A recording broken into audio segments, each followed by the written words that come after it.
ಭಾರತೀಯ ಮಜ್ದೂರ್ ಸಂಘ ವತಿಯಿಂದ ಕಟ್ಟಡ ಕಾರ್ಮಿಕ ಸಮಾವೇಶ.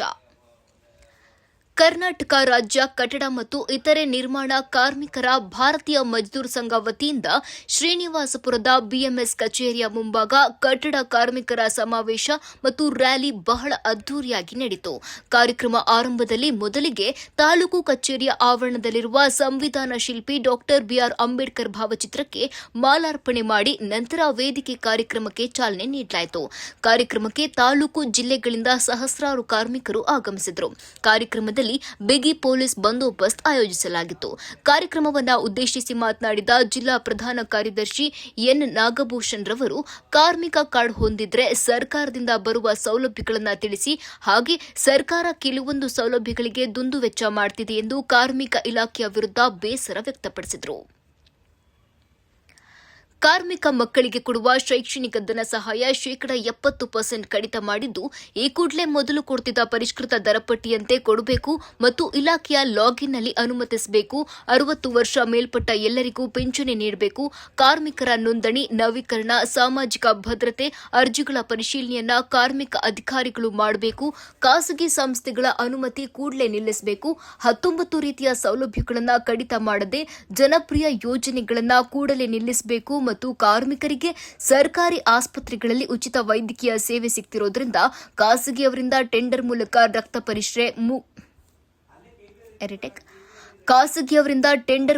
ರಕ್ತ ಪರೀಕ್ಷೆ, ಮೂತ್ರ ಪರೀಕ್ಷೆ ಮಾಡಿಸುವುದು ನಿಲ್ಲಿಸಬೇಕು ಎಂದು ತಿಳಿಸಿದರು.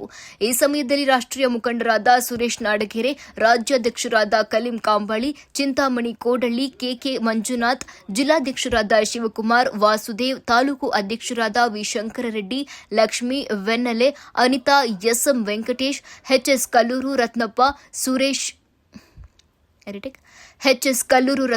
ಸುರೇಶ್, ವೆಂಕಟಲಕ್ಷ್ಮಮ್ಮ, ಅಮರಾವತಿ, ಮಂಜುಳಮ್ಮ, ಸಹಿದಾ ತಾಜ್, ಫರೀದ್ ಭಾನು, ಸವಿತಾ ಹಾಗೂ ಕಾರ್ಮಿಕರು ವೇದಿಕೆಯಲ್ಲಿ ಹಾಜರಿದ್ದರು.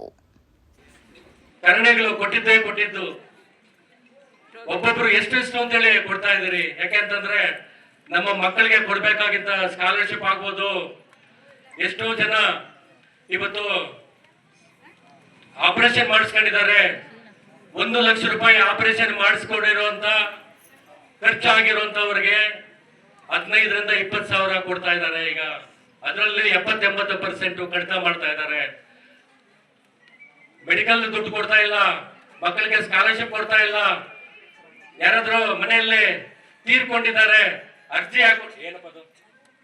ಹಾಕಿ ತೀರ್ಕೊಂಡಿದ್ದಾರೆ, 6 ತಿಂಗಳಾದ್ರೂ ಅವ್ರು ಕೊಡ್ಬೇಕಾಗಿತ್ತು ಸವಲತ್ತನ್ನ ಕಾಲಕ್ಕೆ ಕೊಡ್ತಾ ಇಲ್ಲ. ಸ್ನೇಹಿತರೆ, ನಾವು ಮೊನ್ನೆ ನಮ್ಮ ರಾಜ್ಯಾಧ್ಯಕ್ಷರು ಮತ್ತೆ ರಾಜ್ಯ ಪ್ರಧಾನ ಕಾರ್ಯದರ್ಶಿರು ನಾವೆಲ್ಲಾನು ಬೋರ್ಡ್ ಅಲ್ಲಿ ಸಿಕ್ಕಾಪಟ್ಟೆ ಗಲಾಟೆ ಮಾಡಿದೀವಿ. ಮೊನ್ನೆ ಅಲ್ಲಿ ಇಲ್ಲ ಸರ್, ಸ್ವಲ್ಪ ಸಮಸ್ಯೆಗಳಿದೆ, ಪರಿಷ್ಕರಣೆ ಮಾಡಿ ನಾವು ಕೊಡ್ತೀವಿ ಅಂತ ಹೇಳ್ತಾ ಇದ್ದಾರೆ. ಆದ್ರೆ ಅವ್ರು ಕೊಡುವಂತವ್ರಿಗೂ ಗ್ಯಾರಂಟಿ ಇರಲ್ಲ. ಅದನ್ನ ನಮ್ಮ ನ್ಯಾಯಯುತ ಹಕ್ಕುಗಳನ್ನ ನಾವು ಪಡ್ಕೊಳ್ಬೇಕಾದ್ರೆ ಇವತ್ತು ಹೋರಾಟ ಒಂದೇ ಅಸ್ತ್ರ ಅಂತ ಹೇಳ್ಬಿಟ್ಟು ನಾನು ಹೇಳಲಿಕ್ಕೆ ಇಷ್ಟಪಡ್ತಾ ಇದ್ದೀನಿ. ಸ್ನೇಹಿತರೆ, ಬಹುಶಃ ಎಷ್ಟೋ ಜನ ಹೆಣ್ಮಕ್ಳು ಇವತ್ತು ಇಲ್ಲಿ ಬಂದಿದ್ದೀರಿ.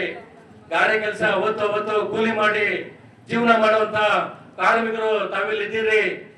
ಆದ್ರೆ ಕಾರ್ಮಿಕ ಮಕ್ಕಳಿಗೆ ಮತ್ತೆ ಕಾರ್ಮಿಕರಿಗೆ ಸಿಗ್ತಾ ಇರುವಂತ ಸವಲತ್ತುಗಳನ್ನ ಕಾಲಕ್ಕೆ ಸಿಗ್ತಾ ಇಲ್ಲ. ಜೊತೆಗೆ ಇವತ್ತು ಪೆನ್ಷನ್ ಕೇಳೋದೇ ಬೇಡ, ಆತರ ಆದ ಪರಿಸ್ಥಿತಿ ನೋಡ್ರಿ. 60 ವರ್ಷ ಪೂರ್ಣಗೊಂಡಿರ್ಬೇಕು, ಪೆನ್ಷನ್ ಬರ್ಬೇಕಂದ್ರೆ ಬರೀ 6 ತಿಂಗಳಲ್ಲಿ ಮಾತ್ರ ಅರ್ಜಿ ಹಾಕೊಳ್ಬೇಕು.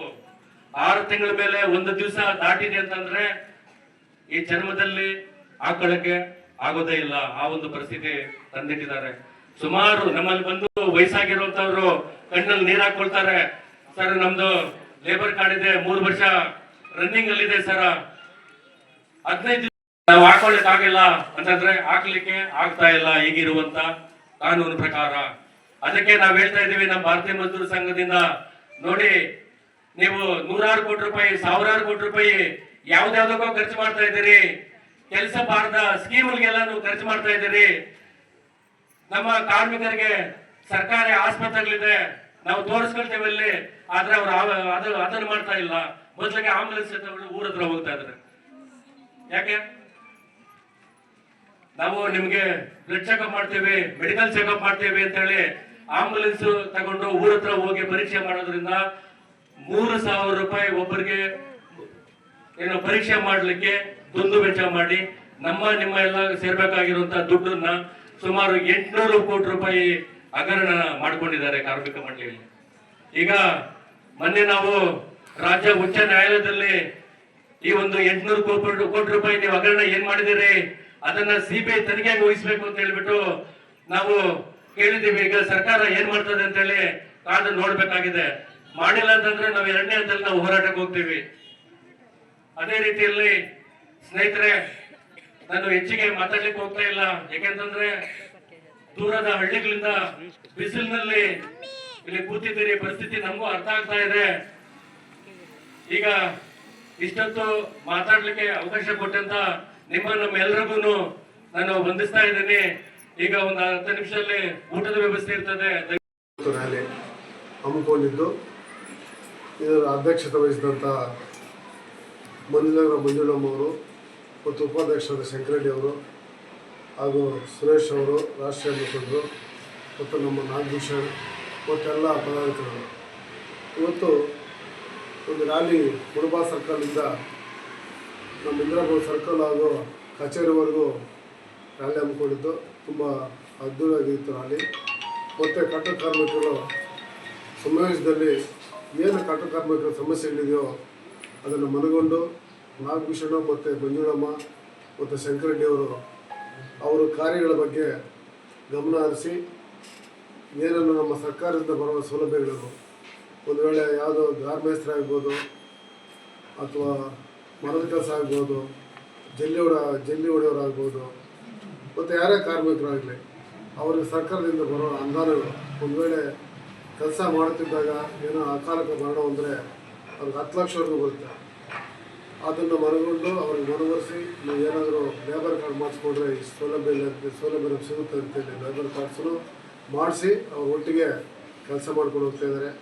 ಅದೇ ರೀತಿ ಅವ್ರ ಮಕ್ಕಳಿಗೆ ಏನಾದರೂ LKG ಇಂದ ಹಿಡಿದು ಉನ್ನತ ಅಭ್ಯಾಸವರೆಗೂ 1ನೇ ತರಗತಿಗೆ ಇಷ್ಟು, 3ನೇ ತರಗತಿಗೆ ಇಷ್ಟು, 7ನೇ ತರಗತಿಗೆ ಇಷ್ಟು, PUCಗೆ ಇಷ್ಟು ಅಂತೇಳಿ ಸರ್ಕಾರದಿಂದ ಬರೋ ಅನುದಾನವನ್ನು ಅವ್ರು ಅಪ್ಲೈ ಮಾಡಿಕೊಂಡು ಅದನ್ನು ಕೊಡಿಸೋದ್ರಲ್ಲಿ ಹೆಚ್ಚಿನ ರೀತಿ ಆಸಕ್ತಿ ವಹಿಸಿ ಎಲ್ಲ ಅರ್ಜಿಗಳು ಹಾಕಿ ಅವ್ರು ಕೊಡಿಸ್ತಾ ಇದ್ದಾರೆ. ಅದೇ ರೀತಿ ಮೆಡಿಕಲ್ ಬಿಲ್ ಏನಾದರೂ ಕೆಲಸ ಮಾಡಿದಾಗ ಕೈಯ ಕಾಲ ಅಪಾಯ ಆದಾಗ ಅದಕ್ಕೆ ಬರಬೇಕಾದ ಸವಲತ್ತುಗಳು ಮತ್ತು ಸರ್ಕಾರದಿಂದ ಸಿಗುವ ಚಿಕಿತ್ಸೆಯನ್ನು ಕೊಡಿಸಿ ಫ್ರೀಯಾಗಿ ಅವ್ರು ಸಹಾಯ ಮಾಡ್ತಾಯಿದ್ದಾರೆ. ಈ ರೀತಿ ಇನ್ನೂ ಹೆಚ್ಚಿನ ರೀತಿಯಲ್ಲಿ ಅವ್ರು ಮಾಡಬೇಕು. ಅವ್ರ ಸಂಘಟನೆ ತುಂಬ ಚೆನ್ನಾಗಿದೆ. ಹಾಗೆ ಬೆನ್ನೆಲುಬಾಗಿ ನಾನು ಜೊತೆ ಇರ್ತೀನಿ ಅಂತ ಹೇಳಿದ್ದೀನಿ. ಅದೇ ರೀತಿ ಹಿಡ್ಕೊಂಡು ಹೋಗ್ತಾ ಇದ್ದೀನಿ. 3ನೇ ವರ್ಷ ಬೇರೆ ಬೇರೆ ಸಂಘಟನೆ ಮಾಡಿ ಎಲ್ಲೋ ಒಂದು ಕಡೆ ನನಗೆ ಇಷ್ಟ ಇಲ್ಲ ಅಂತೇಳಿ ಸಂಘಟನೆ ಓನಾಗಿ ಆಫೀಸ್ ಮಾಡಿಕೊಂಡು ನಾಗಭೂಷಣ ಮತ್ತು ಮಂಜುಳಮ್ಮ ಶಂಕರರೆಡ್ಡಿ ತುಂಬ ಅಚ್ಚುಕಟ್ಟೆಯಿಂದ ಜನರಿಗೆ ಸ್ಪಂದಿಸಿ ಹೆಚ್ಚಿನ ರೀತಿಯಾಗಿ ಸ್ಪಂದಿಸ್ತಾ ಇದ್ದಾರೆ. ಮತ್ತು ಕಟ್ಟಡ ಕಾರ್ಮಿಕರು ಕಾನೂನು ಜಾಸ್ತಿ ಮಾಡಿಸಿದ್ದಾರೆ. ಇಲ್ಲಿ 5-6 ಸಂಘಗಳಿದೆ. ಆದರೆ ಈ ಸಂಘ ಚೆನ್ನಾಗಿ ನಡೆಸ್ಕೊಂಡು ಹೋಗ್ತಾ ಇದೆ. ಮುಂದೆ ಈ ರೀತಿ ಹಿಡ್ಕೊಂಡು ಹೋಗಬೇಕು. ನಿಮಗೆ ದೇವರು ಒಳ್ಳೆಯದಾಗಲಿ, ನಿಮ್ಮ ಕಚೇರಿ ಮತ್ತು ನಿಮ್ಮ ಸಿಬ್ಬಂದಿಯವರಿಗೆ ಒಳ್ಳೆಯದಾಗಲಿ ಅಂತ ಹೇಳ್ತಾ ಎಲ್ಲರಿಗೂ ದೇವರು ಒಳ್ಳೆಯದು ಮಾಡಿ ಶುಭಾಯಿಸ್ತೀನಿ.